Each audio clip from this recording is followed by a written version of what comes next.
നമസ്കാരം. ഇവിടെ മുട്ടുകാലി എന്നൊരു കാക്ക പറഞ്ഞുകൊണ്ട് കണ്ടുപിള്ളേ. ആ ഇതേ പ്രശ്നം കണ്ടോന്ന് ചോദിച്ചാൽ കണ്ടില്ല എന്ന് പറയും. പക്ഷെ നമ്മുടെ വലിയ തെളിവുണ്ടിട്ടാ. തെളിവ് വേണം അനക്ക് വേണം. വേണിപ്പോ കണ്ടുപിടിക്കടാ. ഞമ്മക്ക് ഇങ്ങനെ പറയാനേ പറ്റും. നമ്മുടെ മുട്ടുകാലിന്ന് കാക്ക പരന്നു എന്നൊക്കെ നിന്ന ഇരിപ്പിന് തള്ളി മറയ്ക്കുന്ന നമ്മുടെ കേരള രാഷ്ട്രീയത്തിലെ ഒരു മികച്ച അഭിനേതാവായ രാഷ്ട്രീയക്കാരനാണ് പി.വി. അൻവർ എന്ന് പറഞ്ഞാൽ ഒരു തെറ്റുമില്ല. ഏത് സിനിമയിലാണ് പി.വി. അൻവർ അഭിനയിച്ചിട്ടുള്ളത്, അഭിനേതാവ് എന്ന് പറയാനെന്ന് ചോദിച്ചിട്ടുണ്ടെങ്കിൽ അദ്ദേഹം ഇപ്പോൾ രാഷ്ട്രീയത്തിൽ നന്നായി നല്ല ഭംഗിയായി അഭിനയിച്ചുകൊണ്ടിരിക്കുകയാണ് എന്ന് മാത്രമേ പറയാനുള്ളൂ. അത് ഏത് വേഷമാണെന്നൊക്കെ ഞാൻ പറയുന്നില്ല, പറയാതെ തന്നെ ജനങ്ങൾക്ക് നന്നായി അറിയാം. ഇപ്പോ ഏത് പാർട്ടിയിലാണെന്ന് ചോദിച്ചിട്ടുണ്ടെങ്കിൽ നമ്മുടെ തൃണമൂൽ കോൺഗ്രസിലാണ്. ഇദ്ദേഹത്തിന്റെ ഐഡിയ ഇടയ്ക്കിടയ്ക്ക് നോക്കണേ, വേറെ ഒന്നും കൊണ്ടല്ല. ഈ ആഴ്ച ഈ പറയുന്നത് പോലെ ഒരു പാർട്ടിയിലാണെങ്കിൽ അടുത്ത ആഴ്ച മറ്റൊരു പാർട്ടിയിലായിരിക്കും. ഇന്നലെ പറഞ്ഞതായിരിക്കില്ല ഇന്ന് പറയുന്നത്, അത് മറ്റൊരു കാര്യം. അങ്ങനെ കേരളത്തിലുള്ള ഒരേ ഒരു ബംഗാളി നേതാവാണ് നമ്മുടെ അൻവർ ഖാൻ. അതല്ല, പി.വി. അൻവർ MLA സ്ഥാനം രാജിവെച്ച ശേഷം കഴിഞ്ഞ ദിവസം മാധ്യമങ്ങളെ കാണുന്ന സാഹചര്യം ഉണ്ടായി. മാധ്യമങ്ങളുടെ മുമ്പിലിരുന്ന് അവസാനത്തെ വെടിയും പൊട്ടിച്ചു സംസ്ഥാന സർക്കാരിനെതിരെ. വെടി എന്ന് തന്നെ എടുത്തു പറയണം, ഒന്നൊന്നര വെടിയായി പോയി, ആ വെടി ചീറ്റി പോവുകയും ചെയ്തു. അതായത് ഏറെ ചർച്ച ചെയ്യപ്പെട്ട ഒരു വിഷയമാണല്ലോ നിയമസഭയില് പ്രതിപക്ഷ നേതാവ് VD സതീശനെതിരെ പി.വി. അൻവർ ഉന്നയിച്ച 150 കോടി രൂപയുടെ അഴിമതി ആരോപണം. വലിയ ചർച്ചയായ വിഷയമാണ്. ആ വിഷയവുമായി ബന്ധപ്പെട്ട് പി.വി. അൻവർ ഉന്നയിച്ച ആരോപണവുമായി ബന്ധപ്പെട്ട് ആ സമയങ്ങളിൽ ഒരിക്കൽ പോലും VD സതീശന് ഒരു വ്യക്തതയുള്ള പ്രതികരണം, അല്ലെങ്കിൽ താൻ അങ്ങനെ ഒരു അഴിമതി നടത്തിയിട്ടില്ല എന്ന് കാണിക്കാൻ പോലും, അല്ലെങ്കിൽ കാണിച്ചു തരുന്ന രീതിയിൽ ഒരു പ്രതികരണം നടത്താൻ പോലും കഴിഞ്ഞിട്ടില്ല എന്നുള്ളത് വസ്തുതയാണ്. മാധ്യമപ്രവർത്തകർ ഈ വിഷയവുമായി ബന്ധപ്പെട്ട് ചോദ്യങ്ങൾ ചോദിച്ചപ്പോൾ പി.വി. അൻവറിന്റെ ചോദ്യങ്ങൾക്ക് ഉത്തരം താൻ നൽകേണ്ടതുണ്ടോ എന്ന് ചോദിച്ച് ചിരിച്ച് ഒഴിഞ്ഞു മാറുന്ന കാഴ്ചയാണ് നമ്മൾ കണ്ടത്. പ്രത്യേകിച്ച് മാധ്യമങ്ങളൊക്കെ വലതുപക്ഷത്തിനോടൊപ്പം നിൽക്കുന്ന സാഹചര്യമായതുകൊണ്ട് തന്നെ ആ വിഷയത്തിൽ അന്ന് വലിയ രീതിയിലുള്ള മാധ്യമ ചർച്ചകളൊന്നും സംഘടിപ്പിച്ചില്ല എന്ന കാര്യം കൂടി ഈ അവസരത്തിൽ എടുത്തു പറയുകയാണ്. അങ്ങനെ പ്രതിപക്ഷ നേതാവിന് വലിയ ക്ഷീണം ചെയ്തൊരു സംഭവമായിരുന്നു. ആ വിഷയവുമായി ബന്ധപ്പെട്ട് പി.വി. അൻവറിനെതിരെ ഈ കോൺഗ്രസിനകത്തുള്ള ഒരു നേതാവ് പോലും വലിയ രീതിയിലുള്ള ശക്തമായിട്ടുള്ള ആക്ഷേപങ്ങൾ ഉന്നയിച്ചുകൊണ്ടോ അല്ലെങ്കിൽ ഇത് രാഷ്ട്രീയപരമായിട്ട് കടന്നാക്രമിക്കാനുള്ള ചിലരുടെ ഗൂഢനീക്കങ്ങളുടെ ഭാഗമാണെന്നോ ഒന്നും പറഞ്ഞ് നമ്മൾ കേട്ടേയില്ല. എല്ലാവരും നിശബ്ദതയിലെ കുപ്പായം അണിഞ്ഞിരിക്കുന്ന ഒരു സാഹചര്യമാണ് കണ്ടത്. അപ്പൊ കഴിഞ്ഞ ദിവസം മാധ്യമങ്ങളെ കണ്ടിട്ട് നമ്മുടെ പി.വി. അൻവർ പറയുകയാണ്, അന്ന് ഞാനൊരു 150 കോടിയുടെ അഴിമതി ആരോപണം ഉന്നയിച്ചില്ലേ, സത്യത്തിൽ അതെനിക്ക് ആരാണ് എഴുതി തന്നതെന്നറിയും? Political secretary ശശിയാണ്. സത്യം. ആ മുട്ടുകാലെന്ന് കാക്ക പറഞ്ഞു എന്ന് പറഞ്ഞ കഥയില്ല, അതുപോലത്തെ ഒരു കഥയാണ് അടിച്ചു വിട്ടത്. എന്നിട്ട് പറയുകയാണ്, ഈ വിഷയവുമായി ബന്ധപ്പെട്ട് ഞാൻ ചോദിച്ചു ശശിയേട്ടൻ്റെ അടുത്ത്, ശശിയേട്ടൻ അത് ഓക്കെ അല്ലേ എന്നൊക്കെ ചോദിച്ചു. ഇതൊക്കെ എന്നെ കൊണ്ട് ഈ സർക്കാരും പാർട്ടിയും ചെയ്യിപ്പിച്ചതാണ് എന്നൊക്കെ പറഞ്ഞ മാധ്യമങ്ങളുടെ മുമ്പിൽ കിടന്ന ഒരു ഒന്നൊന്നര മാർഗം കളിയാണ് പി.വി. അൻവർ നടത്തിയത്.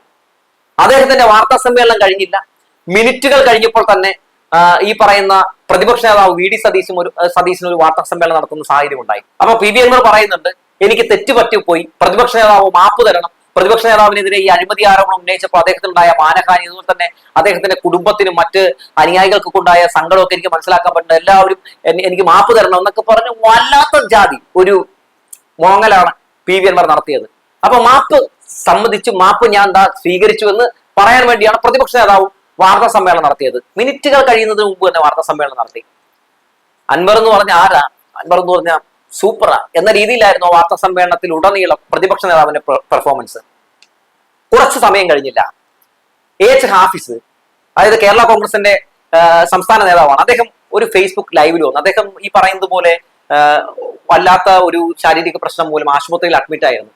ഈ പി.വി. അൻവറിന്റെ പ്രസ് മീറ്റ് കണ്ടിട്ട് അദ്ദേഹം ഞെട്ടി എഴുന്നേറ്റിട്ട് പെട്ടെന്ന് തന്നെ അദ്ദേഹം ലൈവിൽ വന്നിട്ട് എന്താണ് പറഞ്ഞതെന്ന് അറിയും. ഇപ്പോൾ ഈ കാര്യം നിങ്ങളെ ലൈവിൽ വന്ന് കാണാനുള്ള പ്രധാനപ്പെട്ട കാരണം എന്ന് പറയുന്നത്,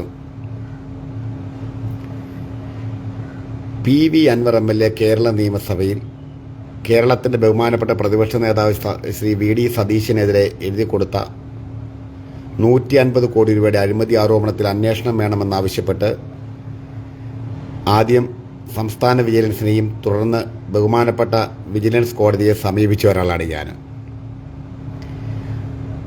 ഇക്കാര്യത്തിൽ പി.വി. അൻവറിനെ പൂർണ്ണമായി വിശ്വാസത്തിലെടുത്തുകൊണ്ടായിരുന്നു ഞാൻ ആ നടപടിക്ക് ഒരുങ്ങിയത്. ഇന്ന് VD സതീശനോട് ഈ കാര്യത്തിൽ ശ്രീ പി.വി. അൻവർ മാപ്പ് പറയുന്നത് കണ്ടു. അത് തെറ്റുപറ്റിയാൽ തിരുത്തുക എന്നുള്ളത് മനുഷ്യ സഹജമാണ്. ഞാൻ അദ്ദേഹത്തെ അഭിനന്ദിക്കുന്നു. അപ്പം അദ്ദേഹത്തിൻ്റെ വാക്ക് കേട്ട് VD സതീശനെതിരെ കേസ് കൊടുത്ത ഞാൻ ഇനി ആരോടാണ് മാപ്പ് പറയേണ്ടത്? സതീശനോട് ഞാൻ നിർവ്യാജം ഖേദമറിയിക്കുകയാണ്. കാരണം PV അൻവറിനെ വിശ്വസിച്ച, അദ്ദേഹത്തിൻ്റെ പ്രസംഗത്തെ വിശ്വസിച്ച് ആ പേപ്പറും എടുത്തുകൊണ്ട് കോടതിയിലേക്ക് പോയ ഞാൻ തന്നെയാണ് ഉത്തരവാദി. അക്കാര്യത്തിൽ ബഹുമാനപ്പെട്ട കേരളത്തിൻ്റെ പ്രതിപക്ഷ നേതാവിന് എന്തെങ്കിലും ബുദ്ധിമുട്ടുണ്ടായിട്ടുണ്ടെങ്കിൽ ബഹുമാനപ്പെട്ട VD സതീശനോട് PV അൻവറിൻ്റെ വാക്ക് വിശ്വസിച്ച് പോയ തെറ്റിനെ ഞാൻ മാപ്പ് പറയുകയാണ്. വീണ്ടും ഇത് പറയുന്നു, ഈ കാര്യത്തിൽ ഇന്ന് MLA സ്ഥാനം രാജിവെച്ച ശേഷം ശ്രീ PV അൻവർ മാധ്യമങ്ങളോട് പറഞ്ഞു ബഹുമാനപ്പെട്ട കേരളത്തിൻ്റെ പൊളിറ്റിക്കൽ സെക്രട്ടറിയാണ് അദ്ദേഹത്തിന് ഈ വിവരം കൊടുത്തതെന്ന്.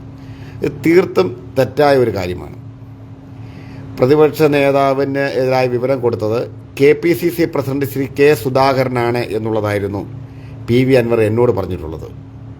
അതിന് തെളിവുണ്ടോ എന്ന് ചോദിച്ചാൽ ഇപ്പോൾ ഏതായാലും തെളിവ് കാണിക്കാൻ ഉദ്ദേശിക്കുന്നില്ല. അദ്ദേഹം നിഷേധിച്ചാൽ അതിനുള്ള തെളിവ് ഞാൻ കാണിക്കാം.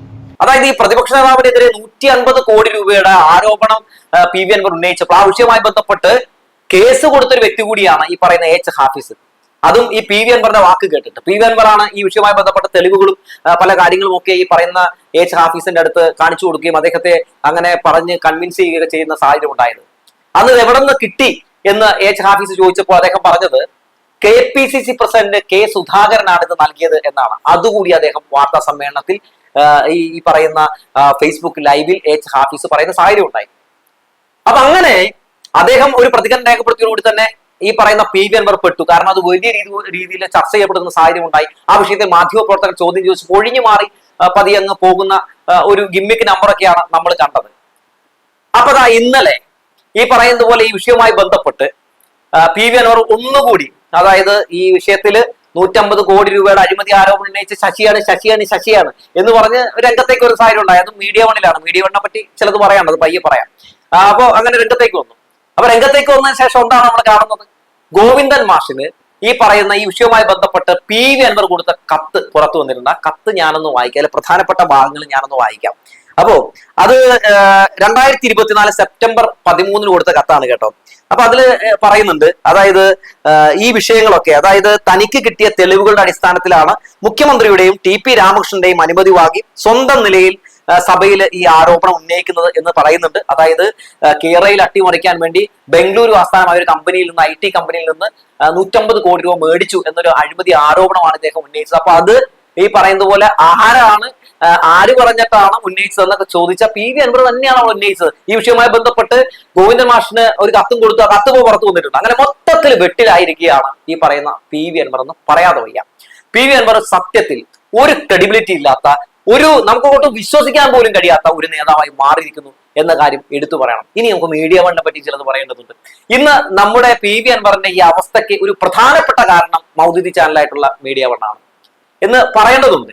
മീഡിയ വണ്ണ് ഈ പറയുന്ന പോലെ എങ്ങനെയാണ് അൻവറിനെ കുപ്പിയിലിറക്കിയത്? നമുക്കറിയാം, ഇടതുപക്ഷത്തിനൊപ്പം നിന്ന സമയത്ത് അറിയാമല്ലോ, ഇടതുപക്ഷ നേതാക്കൾക്കെതിരെ വ്യാജ പ്രചരണം നടത്താനും അവരെ കടന്നാക്രമിക്കാനും ഒക്കെ മുൻപന്തിയിലാണ് നമ്മുടെ മാധ്യമങ്ങൾ. അങ്ങനെ PV അൻവർ സത്യം കൊണ്ടുണ്ടെങ്കിൽ സർക്കാരിന് വലിയൊരു തലവേദനയായിരുന്നു. ഇയാളൊരു വിവാദ ജനപ്രതിനിധിയായിരുന്നു, ഒരു MLA ആയിരുന്നു. ഈ പറയുന്ന അദ്ദേഹത്തിന്റെ പാർക്കുമായി ബന്ധപ്പെട്ടൊക്കെ ഉടലെടുത്തിട്ടുള്ള വിവാദങ്ങൾ നമുക്കറിയാവുന്നതാണ്. അങ്ങനെ നിരന്തരം തലവേദന സൃഷ്ടിക്കുന്ന ഈ ശല്യത്തെ സത്യത്തിൽ മാധ്യമങ്ങൾ നല്ല രീതിയിൽ ഉപയോഗപ്പെടുത്തിയിട്ടുണ്ട്.